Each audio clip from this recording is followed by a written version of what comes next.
everyone is already tuned in. And definitely, before we proceed, andito na ang ating guest speaker. And definitely, hindi na natin papatagalin kasi pwede kayong magtanong mamaya, lalong-lalo na yung mga bagay na gusto nyong itanong sa topic natin. Our topic for today is the effective way of writing your chapter 4. So podcast series number 4 na tayo. So, nakakatuwa naman. Kaya, ididire-diretso na natin ito. The program is definitely done. It's because of you, yung lahat ng gustong matuto ng research. Kaya namin ito ginagawa. Iniaalay namin ito sa mga estudyante at definitely sa mga teachers din na gustong matuto at na gustong matutong mag-engage sa research. And of course, without any further ado, puntahan na natin yung pag-introduce sa ating guest speaker. Yes, Chels? Hello, so let me introduce our guest now. And siya ay may malawak na karanasan sa larangan ng edukasyon at pananaliksik, Ginoong Benedict Francisco de los Reyes. Nagtapos siya ng BS in Physical Science, cum laude, sa Central Bicol State University of Agriculture noong 2015. Pagkatapos neto, ay nagpatuloy siya sa kanyang pag-aaral at nakamit ang kanyang Master of Arts sa Physical Education sa Bicol University noong 2019 bilang isang DOST Capacity Building Program Science and Mathematics Education Scholar. Kasalukuyan naman siyang nag-aral para sa kanyang Doctor of Education in Science Education sa Bicol State College of Arts and Sciences. Bukod sa kanyang akademikong tagumpay, si Ginoong de los Reyes ay isang guro sa Tinalmud National High School simula noong 2020 kung saan siya ay nagtuturo ng science at research. Siya rin ang School Research Coordinator ng paaralan. Mayroon din siyang malawak na karanasan sa pagsasaliksik na ipinakita sa kanyang pagiging research poster presenter sa 6th National Research Conference in Science and Mathematics Education noong 2019 at bilang second place best oral and paper presenter sa School Division Office of Camarines Services Colloquium noong 2024. Let's all welcome Mr. Benedict Francisco de los Reyes. Okay. Hi, Sir Ben. Good afternoon. So, kumusta ka? Okay naman po. Medyo, lang. Okay. So, yung topic natin for today is about the effective way of writing research chapter 4. So, yes, Ice, would you like to fire the first shot? Sige na po. Sige, magtatanong na kami, sir. Sige po. The first question po is, ano po yung pinaka-main idea ng chapter 4? And gano'n po siya ka-importante? So, yung idea ng chapter 4, that is about results and discussion. So, siguro in college research, yan yung pinaka-concept niya talaga, results and discussion. Pero sa amin, iba yung term na ginagamit namin sa senior high. Ang ginagamit namin is analysis and interpretation of results. Yan. So, yes. Parang ganon. Pero, same naman lang yung konsepto. Ang pagkakaiba lang is that nahalo na yung results and discussion at the same time. Mm-hmm. Although, same concept sila. So, yan. Diba in college research, nakahiwala yung results and discussion. So, ano yung results? Sa isahin natin. So, pag sinabi natin results, so, dyan nakasaad or nakalahad yung mga kinalabasan ng research. So, wala muna siyang halong discussion. Yan yung results. Usually, nakapresent siya in form of tables, figures, or charts. So yan yung pinaka-konsepto talaga ng results. Wherein yung results, so must be based on your research hypothesis or research questions. So ang ginagawa ko niyan, para mas madalian ako. Yung technique na, proceed na tayo doon sa technique, wala na masyadong explanation. Okay, sige. So, para madalian ako, gumagawa ako ng table. Mm-hmm. So, naka-plot na doon sa table, unang column, so research question. So, kasi, nandun na yung, ipa-plot mo doon yung mga research questions mo. Sunod, ilagay mo yung hypothesis. Sunod na table. If yung method mo is quantitative, ano po, may hypothesis kasi yung quantitative. Then, after ng hypothesis na column, another column na naman, gumawa ka na naman, yung methodology naman, and yung research instruments. Ano ba yung ginamit data gathering methods. So, para yung table na yun, magiging checklist mo na din siya kung okay na ba yung mga data mo. Kasi, yung results and discussion section or yung chapter 4, tinatawag yan na cut and dry. Ibig sabihin, cut and dry, ano na siya, natapos na. Wala ka nang dapat baguhin doon sa data mo. Ano po? Kasi naka-data gathering ka na dapat dyan sa section na yan or sa phase na yan. Ano po? So, after nung na-check mo na yung mga instrument, ilagay mo na yung mga yung data gathering methods mo. So, magpo-proceed ka na doon sa statistical treatment.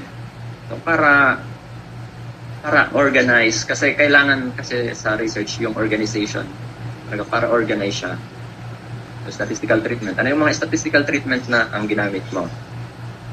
Then, after that, doon ka na, sa sunod na column, doon ka na magsusulat na or mag-present ng iyong results. Ano yung gagamitin mo sa results? So, ano ba yung nandun na, ano ba yung results mo na, sagutan ba yung research question mo? Yan lang naman kasi yung pinaka-importante dyan. Yung results mo, dapat masagutan yung research questions mo. Ano po?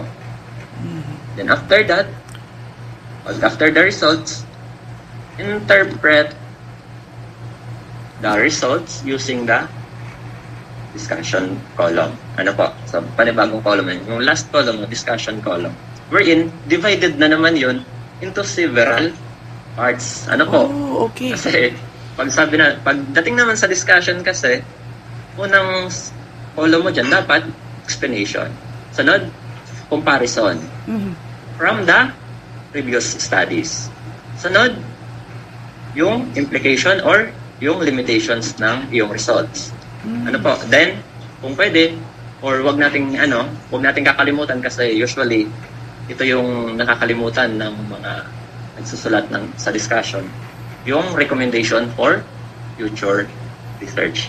Kasi 'di ba, in the end ng iyong chapter 5, so magsusulat tayo ng recommendation. Mas maganda na yung recommendation mo nakabase na doon sa Results. sa results and discussions. Yan, ano po? Nakukuha po? Yes. Okay po. Yes. Kayo nakukuha nyo, Chels and Ice?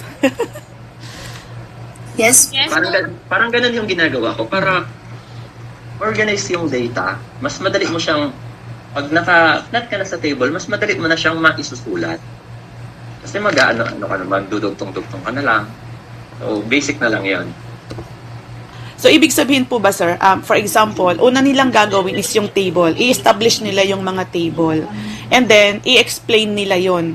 Sa explanation nila, i-compare nila yung mga past studies sa past result ng mga studies ito hanggang dito sa inyo. Parang i-compare. Para may validity po kasi. Okay. Kasi,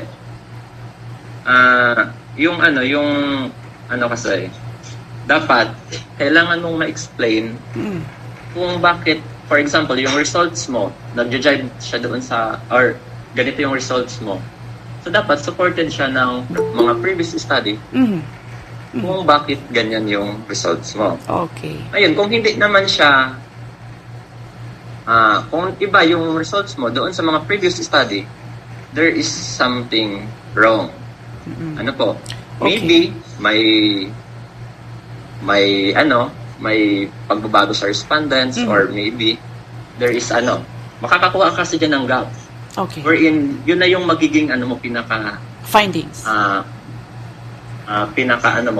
idea mo or pinaka-concept mo kung paano mo siya i-discuss. Okay. So, dagdag pa din yun. Pangalawa, dagdag siya sa validity. Magdadagdag or mas magiging valid yung iyong discussion kung mayroon siyang mga literatures or kung na-compare mo siya sa mga previous literature. Basta, ang tatandaan lang natin, explain why or paliwanag natin kung bakit yung research natin or yung result natin is the same doon sa mga previous study. Kung hindi, explain din natin kung bakit hindi siya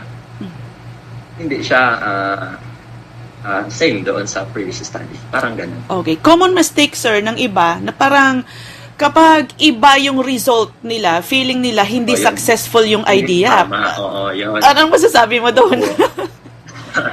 So, yun talaga yung karamihan na actually, nagda-doubt ka mismo saan ako nagkamali or maybe may mali doon sa instruments ko. Wala naman pong ganon kasi we all know na yung research, unless tig-follow mo talaga yung proper procedure, proper way of conducting research, so there is no doubt na kung ano talaga yung result mo, as is yun. Kahit ulitin mo yun, as is yun. Ano po? Especially if yung study mo is quantitative method. Ano po? Kasi pagdating sa quali, iba na yung usapan. Kasi we cannot generalize in qualitative research. Ano po? So pagdating sa quanti, kahit i-conduct mo ulit yung study na yan, same or other respondents, unless may baguhin ka sa demography ng iyong research, may changes talaga. As is pa din yung magiging result mo. Kasi may replicability na tinatawag yung quantitative research. Ano po? So, wag ka nang mag-doubt. Baka yung instrument mo or yung data gathering method mo, iba doon sa mga previous study. Yun lang po. May other factor, yung tinatawag nating other extraneous variables. Ano po? So, may ibang variables na pumasok, kaya yung results mo iba doon sa previous study.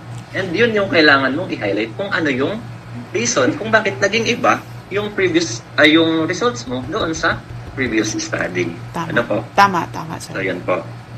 Okay, so hindi naman sila nagkakamali just in case mali yung kumbaga, hindi naman sila nagkakamali, lalong-lalo na kung yung mga related literatures ay iba ang sinasabi sa iba niyang findings. Tama ba, sir? Opo.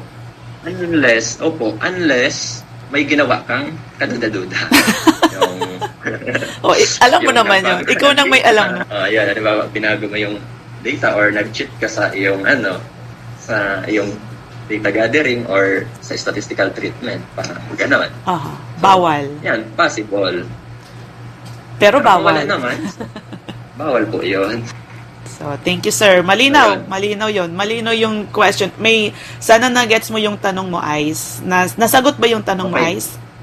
Okay, now. Yes. Dagdag po ako. Sige, go ahead, sir. So, sa results po, so kailangan nating i-highlight during sa results section kasi, di ba sa college naka-separate yung results and discussion sections. So, may dalawang section siya. Sa results po, kailangan nating i-highlight yung data and yung findings. Ano po? So, naka-table dapat yun or naka-figures. So, maybe chart, ganon, figures, etc. Then, dapat po, yung presentation is in organized manner. Ano po? So, pag sinabi natin organized manner, paano ba natin siya i-present? So, ang ginagawa ko po, para organize, statement of the problem number 1, followed by statement of the problem number 2, yung mga answer doon, every statement of the problem. Para yung nagbabasa, pag binalikan yung statement of the problem, ito pala yung sagot. So, nandito sa table 1. Table 2 naman, table 3, etc. So, ganun po. Then, ito yung common errors usually na gagawa ng mga nagsusulat ng results and discussion. Ano po? So, usually, pag nagsusulat sila ng results, parang discussion na din yung ginagawa. Ano po, magkaiba po yun. Mhm. So, sa results po, just highlight or highlight nyo lang yung mga key outcomes without explanation. Sabihin natin, ganito yung p-values niya. So, sabihin natin, it is statistically significant. So, ganon. So masasabi natin statistically significant. Then, tuldo. Ihang muna natin. Kasi, yung other part ka to, or other part noon, ay dapat nakalagay na sa discussion. Ano po? Dapat yung ibang part na nasa discussion na. So, speaking of p-values, so ito pa, isa pa to sa mga errors na gagawa ng mga susulat. So, never mentioned or wag niyong isulat sa research nyo na statistically significant if hindi naman kayo gumamit ng p-values. Kung dapat kailangan, kung nagsusulat kayo, ilalagay nyo muna yung p-values para masabi mo statistically significant. Ano po? Kasi, di ba, especially sa quantitative research, sabihin natin yung SOP3, what is the significant difference? So, yan. So, dapat po, pag may ganon, dapat palagi natin hina-highlight yung p-values natin. Ano po? Okay. So, pagdating naman po sa discussion, ito yung highlights. Ano po? So, yung explanation. So, usually, explanation ng alin? Ng results. Ano po? So, why or bakit ganito yung naging results? Yan yung una mong sasagutan. So, bakit siya significant or statistically significant? Then, after that, compare your findings with the other or the previous studies. Ano po? Then, have an implication. Dapat, ano ba ang ibig sabihin pag sinabi natin statistically significant? Ano ba yung pwedeng maging implications? Then, have a recommendation for future research. So, isipin nyo, kung gagawin ko ulit ang research na to, ano ba yung pwede kong gawin para mas maging maganda pa yung research? Ganun po yung pag-recommend for the future research. Ano po? Ano ba yung pwede kong gawin para mas maging maganda pa yung aking research? So, yan po yung pinaka-concept. Ako. Okay. So, sige. Yes. Nakuha naman daw nila, sir. So, yung recommendation, mas maganda siguro, whatever na nakikita nilang pwede nilang i-recommend habang ginagawa nila yung results, isulat na nila. Ano, sir? Kasi minsan yung mga common mistakes ng mga nakikita ko sa research is yung mga nire-recommend nila is wala doon sa result. Minsan, bakit ito putol? Isa po yan sa common mistakes nila. Problematic. Okay. So, if yung recommendation mo is hindi aligned doon sa results mo, baka pagdating sa panel, magtatanong ang panel yan, bakit ganito yung recommendation? So, dapat yung recommendation aligned dapat talaga sa results. Okay. Or, Yes, sir. Another question, Chels? Ito, chinat niya talaga sa akin. Sige, Chels. Second question po, sir. Paano po ba malalaman kung table, figure, o map ang sa results? So, ano natin malalaman? Actually, yung figures, tables, or charts, usually, ginagamit natin yan sa results. Ano po? To visualize yung results natin. Ano po? So, yung table, unahin natin yung table. Kailan natin kailangan gamitin yung table? Yung table, ginagamit natin siya pag sa quantitative muna tayo kasi gumagamit din tayo ng table sa qualitative research. Ano po? So, sa quantitative muna. Yung pag sa gumagamit tayo ng table to show the statistical summaries para maipakita natin kung ano yung statistical summaries. Ano po? So, yan yung una. So, gumamit ka ng table pag kailangan mong ipakita yung statistical summaries. Pangalawa, yung mga numerical values or data tulad ng row values, yung counts, so etc. Kailangan naka-table yan. Ano po? So, lahat ng numerical data, kailangan naka-table yan. Ano po? So, ngayon, pagdating naman sa quantitative research, qualitative rather, so, gumagamit tayo ng table to compare variables. Ano po? So, for example, marami, kasi ito yung kagandahan sa qualitative research. Pag qualitative research ka, you can compare multiple variables, ano po, with ease. Unlike sa quantitative research, pag multiple na yung variables mo, gumagamit na yan ng analysis of variance or multiple analysis of variance. Or yun, medyo mahirap na siyang gawan ng computation, ng or gumagamit na ng mga programming software, statistical software. So, medyo mahirap na siya. So, kaya ako, usually, ang ginagawa ko, pag multiple yung variables ko, ang gagawin kong methodology dyan, for sure, qualitative research. Pag dalawa or tatlo lang, magkakonti ako. Or mixed method, much better kung mixed method. Mas maganda yun, sir. So, yun. So, ngayon, pag marami yung variables mo, mas madali mo siyang makukompare gamit yung So, for example, magkakanda ka ng literature review. So, di ba, pag literature review is qualitative research. So, mayroon diyang mga mayroong tinatawag sa qualitative research kasi meron tayong tinatawag na coding. So, yan yung isa sa isang paraan para ma-analyze mo yung data. Ano po? Coding technique. So, yung coding, so, base doon sa mga codes na or theme na organize mo, nakita mo doon sa literatures, ayun, i-organize mo siya into table. So, let's say nga yung study mo about reading comprehension. So, ano ba yung mga factors? Yun na yung magiging variables mo. Ano ba yung mga factors doon sa reading comprehension? So, ilan ba yung nagsabi ng literature na yung reading comprehension are affected by the reading fluency? Ilan ba yung literature na nagsasabi na yung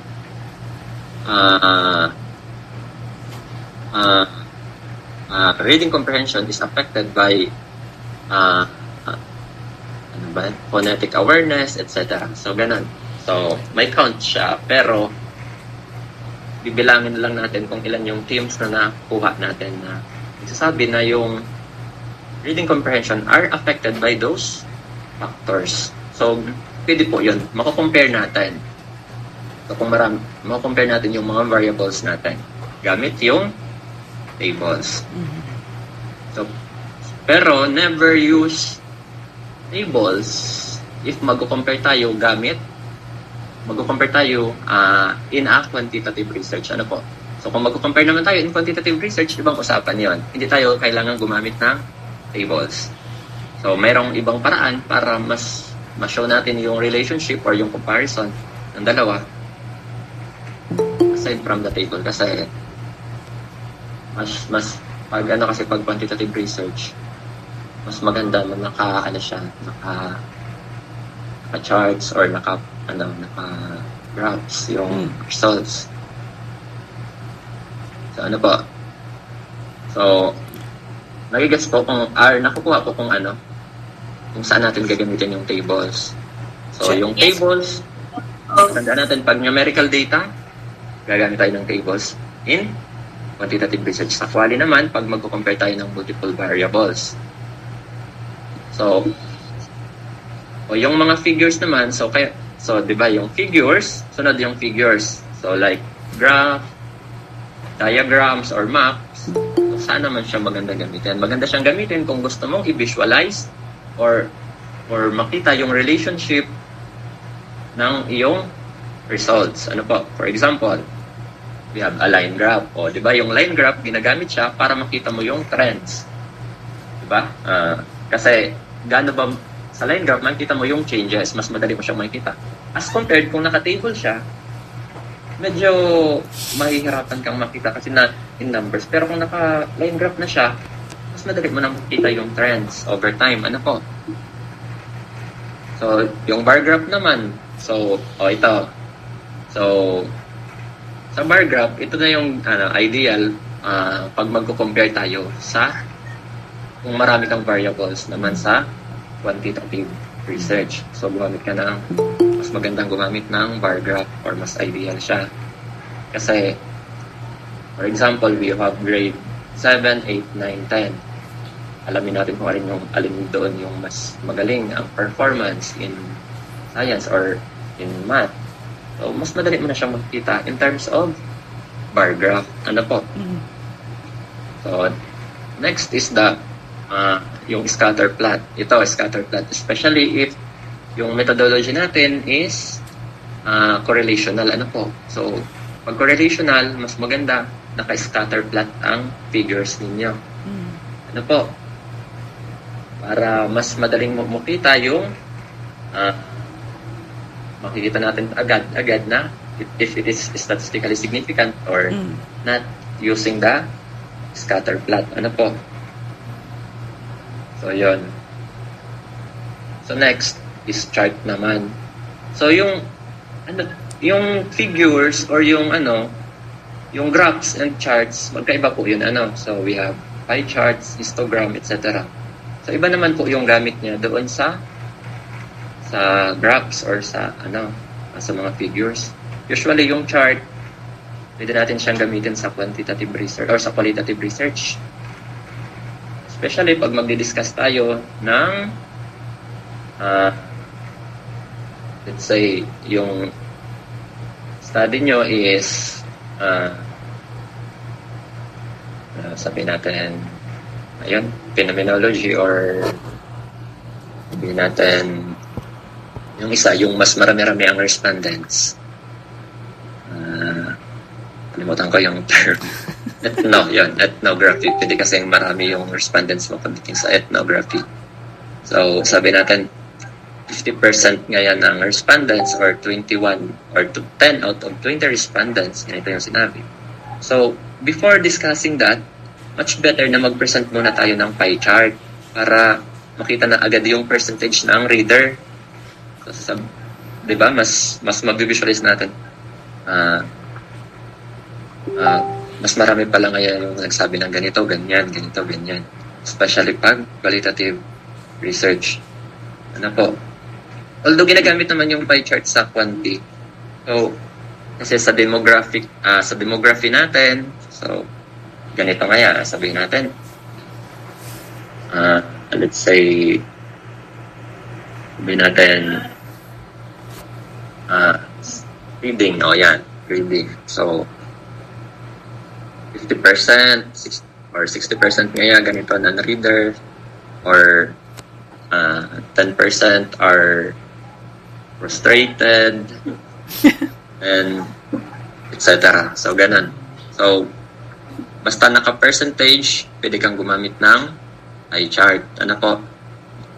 Then, yung histogram. So, yung histogram, ginagamit ito usually. Hindi nata ito ginagamit sa college. Or maybe, pag medyo mahigpit sa statistics yung yung panel mo, pinapagamit nito. Kasi yung histogram, usually ginagamit siya para maipakita yung frequency distribution ng ng results. Ano po? Mas madali kasi ma-visualize or maintindihan yung idea or yung results if nakasummarize na siya into visual format. Diba? Hindi pa binabasa, nakikita pa lang ng panel mo or ng reader mo yung results mo, alam na nila kasi mayroon ka ng chart, mayroon ka ng figures.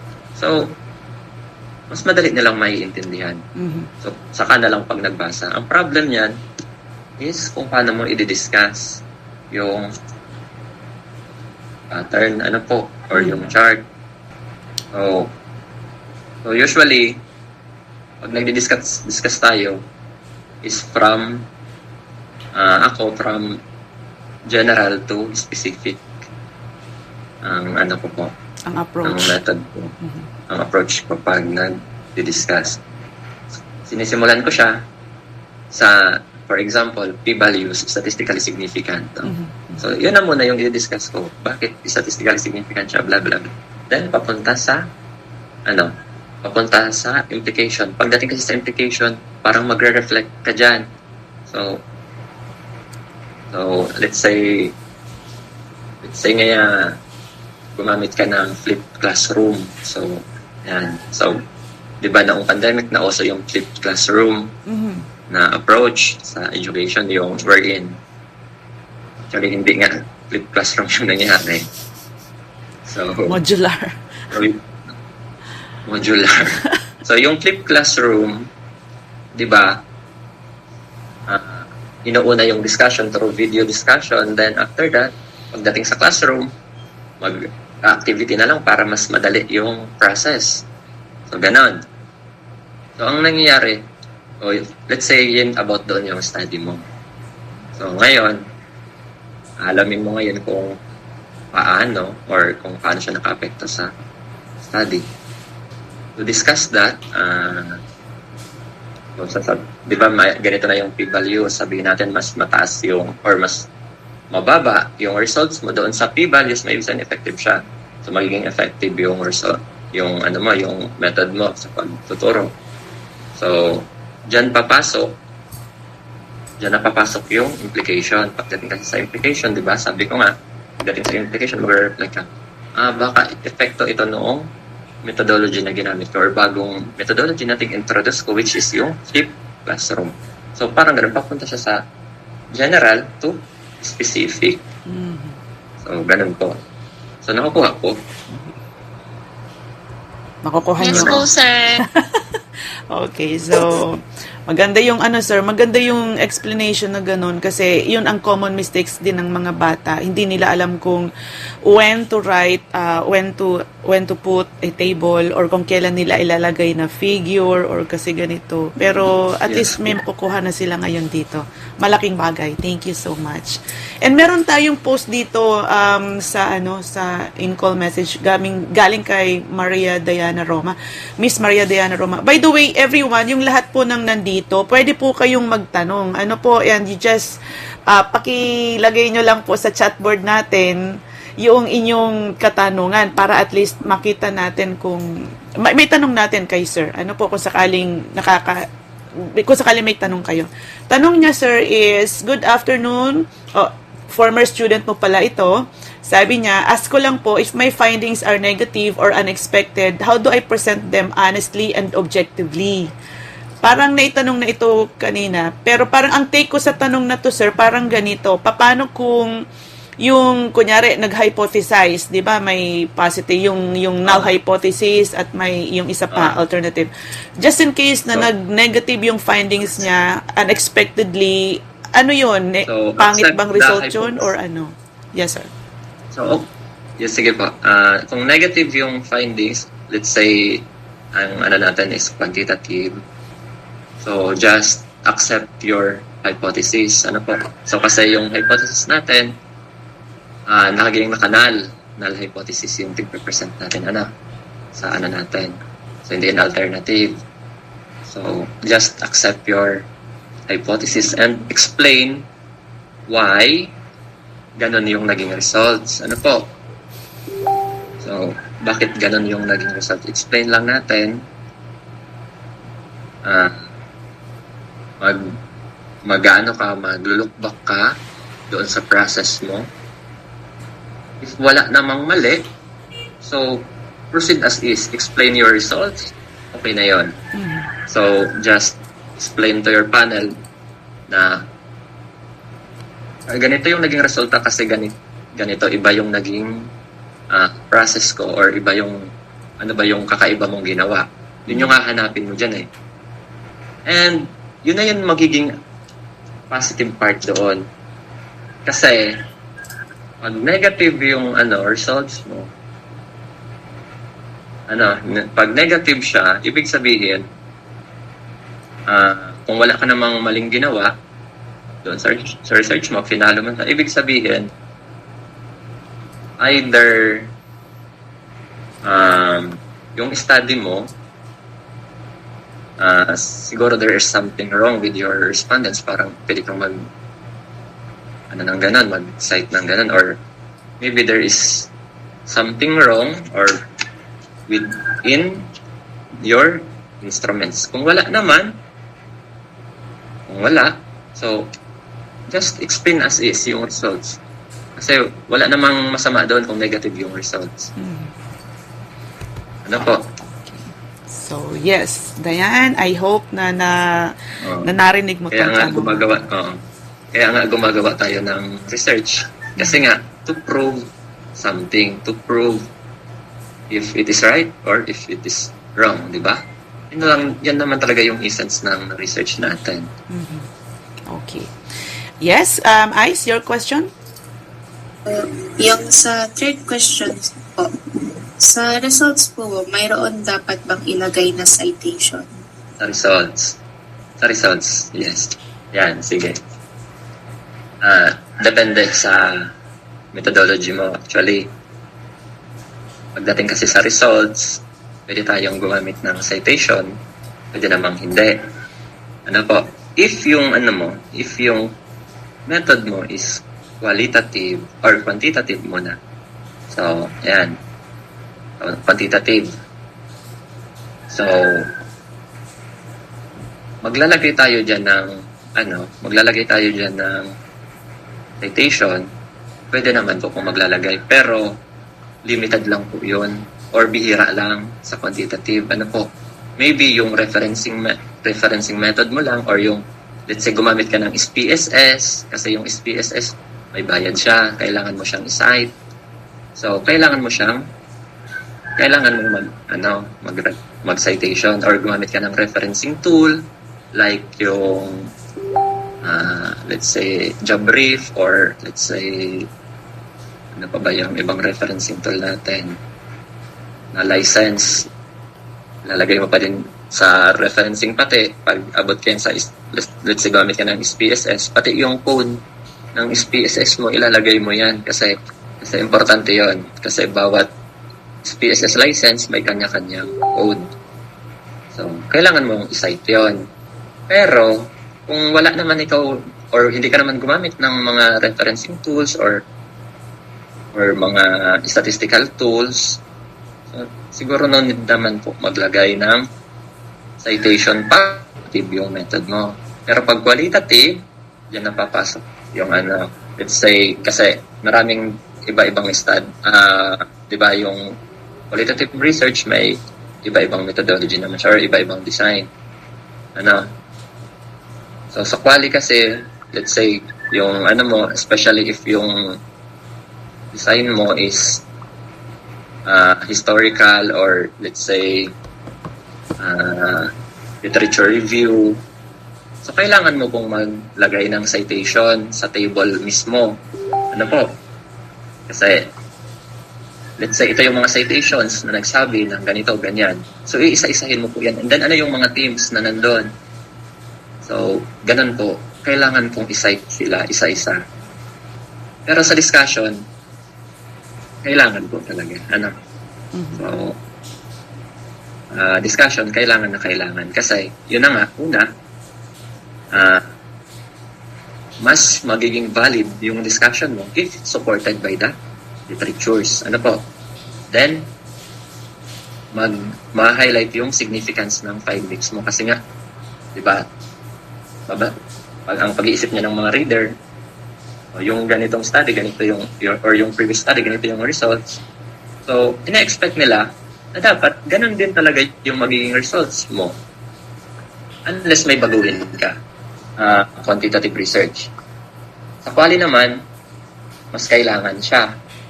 Kasi nga, magsiserve siya as triangulation,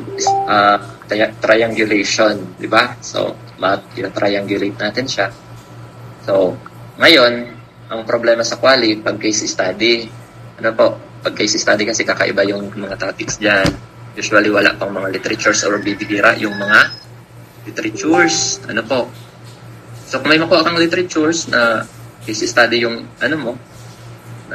na nagsasabing the same yung na interview mo, the same yung sinabi. Kasi mahirap yun kasi opinion. More sa, kasi, sa qualitative research kasi more on opinion, more on perceptions. So, medyo mahirap mag-come up ng same results with the previous studies. So, kung may makuha ka, much better. Kung wala, just explain as is yung yung pattern mo. So, pwede kang gumamit ng ng citation sa coding technique naman. So, let's say may may ginawa ka ng codes or may pre-developed codes na wherein yung mga codes na yon ay hindi mo ginawa. So, kailangan mong i-cite yung mga codes na yon kung saan yon galing. Pero kung ikaw mismo yung gumawa ng mga codes, ikaw mismo yung tumingin. May tawag kasi dyan nakalimutan ko yung term sa coding technique. Mhm. So, may dalawang term kasi yan. Yung open coding, saka yung isa, kalimutan ko. Basta, Mukhang hindi ko alam yan, sir. yung open coding, yun na yung kahanap ka ng codes doon sa mga na-interview mo pero yung isa may develop ka ng codes base sa mga previous studies. So, kailangan mo siyang i-cite. So, yun po. Okay. May follow-up question lang po. Sige po. Pwede po ba gamitin yung citation sa RRL po? Actually, yes. Pwede po. Ako, nung undergrad, nung grad thesis ko, actually, gumamit po ako ng mga literatures galing sa RRL. Kasi nga, siya mismo yung related literature mo, siya yung pinaka-related literatures mo. Kaya cite mo siya doon sa review or sa review of related literatures kasi nandun na yung kumbaga, yun na yung mga studies na pinakamalapit sa iyong research. So, pwede po yun. Pwede yun. Pero kung may makita kang mas malapit pa, halimbawa, naging iba yung results mo kasi hindi pa natin alam, di ba? Chapter 3, Chapter 2 pa lang yung review of related literatures. Hindi naman natin alam kung ano yung magiging results natin. So, ngayon, kung naiba yung results mo, so pwede ka din maghanap ng iba pang literatures. Hindi lang natin ililimit doon sa review of related literatures natin. Ayun, malinaw. Malinaw yun, everyone. Magaling. Very good yun. So, kasi yung iba tinatamad na. Kung ano na lang yung available, yun na lang yung nilalagay doon. So, hindi pala dapat ganun. So, we should not limit na hanggang doon lang tayo. Kasi, hindi kasing maging iba yung results mo, di ba? Pagdating sa results and discussion. So, hindi naman pwedeng pareho as is, di ba? So, usually, there is always difference. Although, maybe konti. And yun na yung magiging limitation mo dyan. Yung difference na yun na yung magiging gap mo dyan. Yun na yung magiging focus mo dapat. Bakit naging iba? So, dyan napapasok yung limitation ng study mo. Which is kailangan mo siyang i-discuss. Ano po? Okay, galing. Yes. Chelsea? Kung meron ka po ba, sir, best advice po sa paggawa ng chapter 4? Okay, advice. So una, sa results, so kailangan mo lang sagutan. So, yung tanong na, what did you find? Yun yung pinakauna mong sasagutan talaga dapat sa results. Ano po? So, what did you find? Yan yung pinakauna. Tandaan po natin yan. Kasi nakabase naman tayo palagi sa So, actually, yung magiging advice ko talaga, yung pinakauna kong sinabi, yung table. Aside from that, so, to answer the questions, so, what did you find? Yun yung pinakauna. Then, pagdating naman sa discussion, ano yung ibig sabihin ng findings mo? What do the findings mean? So, iisa-isahin mo yon. Ano po? Diba sabi nga natin, yung results dapat nakapresent siya in a logical manner. So, the same dapat po sa discussion natin. So, dapat naka-present din siya in a logical manner. Ano po, usually ang ginagamit ko pong format or yung ginagamit kong style, writing style. So, meron kasing, or structure, writing structure. Ang una kong ginagawa is, pagdating sa discussion, yung explanation, ini-explain ko muna yung findings. Yun na nga, yun sinasagot ko, or anong ibig sabihin ng findings mo. So, dapat masagutan mo yun. Then, followed, compare it with the literature. So, kung nagja-jive naman siya sa mga literatures, so, cite it, okay na yon. Kung hindi, explain why. Ano po, nagko-contradict siya sa literatures, yung results mo, explain why. Then, after that, provide an implication. So, based from your findings. So, ano ba yung mga pwede mong ma-reflect doon sa results mo. Then, provide also limitations. Ganito yung naging results ko kasi ito lang yung mga respondents ko. Ganito yung naging results ko kasi ito lang yung data or data gathering method ko, ganun, etc. Then, provide a recommendation for the future research. So, yan yung 5 steps na ginagawa ko to write discussion. Ano po? Then, advice ko lang pag yun na nga, wag na pong maglagay ng discussion sa results. Kasi uulitin mo lang yung pagdating sa discussion section. Ano po? Mauulit at mauulit yan. Yun po. Kumbaga sir, sa results, yun lang yung findings mo. Ano lang sina-found out mo? Wag ka na munang makialam doon sa iba. Then sa discussion, saka mo na ilagay yung lahat ng mga ideas mo. I-reveal mo na lahat. O, malinaw yun everyone. Ayun. So, yes po. Kasi pag nag-discuss sa results mo, wala ka nang ma-discuss sa discussion. Ayun. Yun naman lang po yung doon, problem. Saka, marami kang discuss sa results mo, wala nang masyadong mailalagay sa discussions. Uulitin mo lang yun. tama po ba sir? Medyo pansin ko lang, when it comes to results and discussion, mas maiksi yung quantitative kung ikukumpara mo sa qualitative. Na sa qualitative talagang discuss siya bit by bit. Pero pagka sa konti lang yung discussion, basta andun lang lahat. Tama ba yun? Yan ba? Okay. Sige po, may isa akong Yes, go ahead, please. akong tips para pag quali po ang method natin, ilagay natin yung sarili natin as observer. So, describe everything you observe in the field para mas marami kang maisulat sa qualitative research. Kasi pag mas marami kang naisulat, mas maganda yung research mo. Yan po yung kagandahan sa qualitative research. Wala siyang limit. So, di ba? Yan yung kaya nga walang statement of the problem yung qualitative research. Hindi tayo gumagawa ng qualitative statement of the problem. Ang nilagay natin statement of purpose. Kasi wala po dapat siyang limitation yung qualitative research natin. So, yun po. Kaya mas mahaba talaga yung discussion pagdating sa qualitative research. Okay. So, yun po. Ayun. So, thank you, sir. Kulang pa it's already 1:55. Nakakahinayang because gusto lang namin talagang isaktuhin sa oras. But then, definitely, hindi ito ang last time na makakasama namin kayo. And this is only the first of your guesting to us. Pero there is still more to come in the future.